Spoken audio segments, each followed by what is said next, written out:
If you're getting 0 interviews, 0 contacts from recruiters or potential employers, there are a few things that I would, particularly consider. One, checking my resume again. I need to check, one, that it's in the right file format.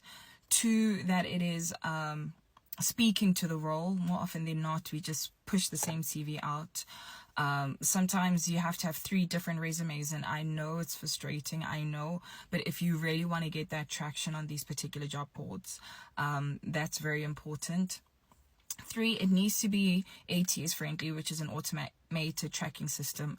There's a particular layout which then enables their AI and their system to actually read your resume. 5, you're probably not using the right keywords. If they're saying something like recruit and you're using the word source, you're already fully out of alignment. 6, your social presence needs to be beefed up, like literally all. 7, you want to make sure that you're applying for jobs on the right, source. Some of these job boards are not as credible as they used to be, so that's another thing that I'll check. So where are you applying for roles?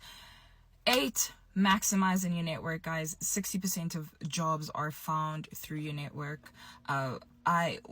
From all the jobs I've worked, I don't recall applying for any of them, so I would really tap into that network, and it's not as scary as it seems. Sometimes it's as simple as going onto LinkedIn and finding either the person who advertised the job or somebody who works there, because organizations actually pay their internal staff to recruit on their behalf. So, do you have a friend? We'll give you an extra 2,000 Rand if you bring someone in, because they would rather pay 2,000 Rand to the employee than 90,000 to a recruiter for finding the same skill set.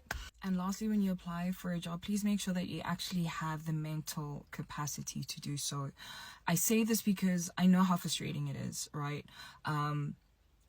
A lot of them ask you to fill in these forms like you're applying for a dissertation, but it's so important that you fill it in and you fill it in correctly, and you actually take your time making sure that all that information is correct. Why? Because that information more often than not stays in their system for 2 years, meaning if you apply again and again, the same lazy application you did where you missed out information is the same application they're going to see on their end. It's very hard to change your information. A lot of these systems use UK-based laws like their privacy law, which is GDPR, which is similar to our Puppy Act, meaning they keep your information on their database for 2 years.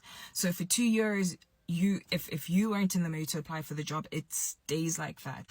So yeah, those are just some of the things I would consider if I wasn't getting any traction.